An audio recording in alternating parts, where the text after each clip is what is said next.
Hi friends, is sorry cinema bus அப்டேட்டில் ஒரு லேட்டஸ்டான ஒரு அப்டேட்டோடு வந்திருக்குங்க. முந்தா நேற்று ரஜினி சாரோடைய வீட்டில் தென்னிந்திய நடிகர் சங்கத்தினர் பற்றினாக்கா அதில் இருக்கக்கூடிய உறுப்பினர்கள், அதில் இருக்கக்கூடிய முக்கியமான ஒரு பொசிஷனில் இருக்கிறவங்க எல்லாருமே ரஜினி சாரை போயிட்டு நேரில் சந்தித்து பார்த்து பேசியிருக்காங்க. ஸோ யார் யார் போயிருக்காங்கனாக்கா நடிகர் கருணாஸ் அவர்கள் போயிருக்காரு, நடிகர் கார்த்தி அவர்கள் போயிருக்காரு, கூட அந்த நடிகர் சங்கத்தில் இருக்கக்கூடிய ஒரு முக்கியமான நபர் அவர் போயிருக்காரு.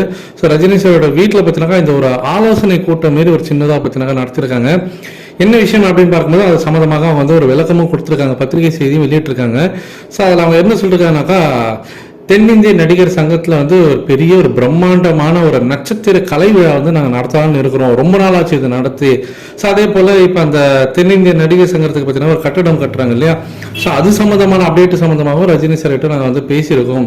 ஸோ ரஜினி சார் வந்து மூத்த ஒரு மெம்பராக இருக்கிறாரு, அதுமாதிரி கமல்ஹாசன் அவர்கள் வந்து ஒரு மூத்த மெம்பராக இருக்கிறாங்க இந்த ஒரு கமிட்டியில். அப்படி இருக்கும்போது அவங்ககிட்ட ஒரு ஆலோசனை மாரி நாங்கள் வந்து பெற்றிருந்தோம் அப்படின்ற மாரி அவங்க வந்து ஒரு விளக்கம் கொடுத்துருக்காங்க.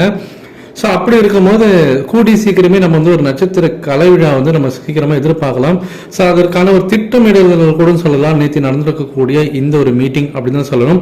அதே போல் நடிகர் சங்க கட்டிட பணிகள் பார்த்தீங்கன்னா ரொம்ப நாளாக வந்து ஒரு தொய்வு ஏற்பட்டிருக்கு. ஸோ நடுவில் வந்து யாருமே அதை வந்து ஒரு பெருசாக கண்டுக்கல, அப்படியே வந்து கிடப்பில் விட்டுட்டாங்க. அதை மறுபடியும் ஒரு துதிப்படுத்தி அது மறுபடியும் பார்த்தீங்கன்னா வந்து ஒரு ரெசியூம் பண்ணி அந்த ஒர்க்கை வந்து ஸ்டார்ட் பண்ணணும். அதுக்கு என்ன மாதிரியான விஷயங்கள்லாம் செய்யலாம், அதுக்கு என்ன மாதிரியான சஜஷன் வந்து நம்ம பெற்றுக்கலாம் அப்படின்னு சொல்லிட்டு ரஜினி சார்கிட்ட நான் கேட்டிருந்தோம். அவங்களும் சில இன்புட்ஸ்லாம் வந்து கொடுத்துருந்தாரு. ஸோ நேரில் வந்து பார்த்தீங்கன்னாக்கா அந்த கட்டிட நடக்கக்கூடிய அந்த வேலைகளை பார்த்தீங்கன்னா நேரில் வந்து பார்வையிடுறதுக்கு அவர் வந்து ஒரு மகிழ்ச்சி தெரிவிச்சிருக்காரு. சீக்கிரமாகவே அவர் வந்து நான் நேர்லேயே வந்து பார்க்குறேன் எப்படி எந்த அளவுக்கு அது ப்ராக்ரஸ் ஆகிருக்கு, எந்த அளவுக்கு அது டெவலப் ஆகிருக்கு அந்த கட்டிடம். ஏன்னா இது ரொம்ப நாளாக எல்லாருக்குமே இருக்கக்கூடிய ஒரு பெரிய கனவாக இருக்குது, தங்களுக்குன்னு ஒரு பெரிய ஒரு பிரம்மாண்டமான ஒரு கட்டிடம் வேணும் அப்படின்னு சொல்லிட்டு எல்லாருமே எதிர்பார்த்துருக்காங்க. இது சம்பந்தமாக ரஜினி சார் கிட்ட அவங்க பேசியும் இருக்கிறாங்க. அந்த போட்டோஸ் இப்போ ஆன்லைன் சோஷியல் மீடியாவில் வைரலாக இருக்குது. இதை பற்றி உங்களுடைய கருத்துக்கள் என்ன அப்படின்றத மறக்காம கீழே கமெண்ட் செக்ஷனில் சொல்லுங்கள் ஃப்ரெண்ட்ஸ்.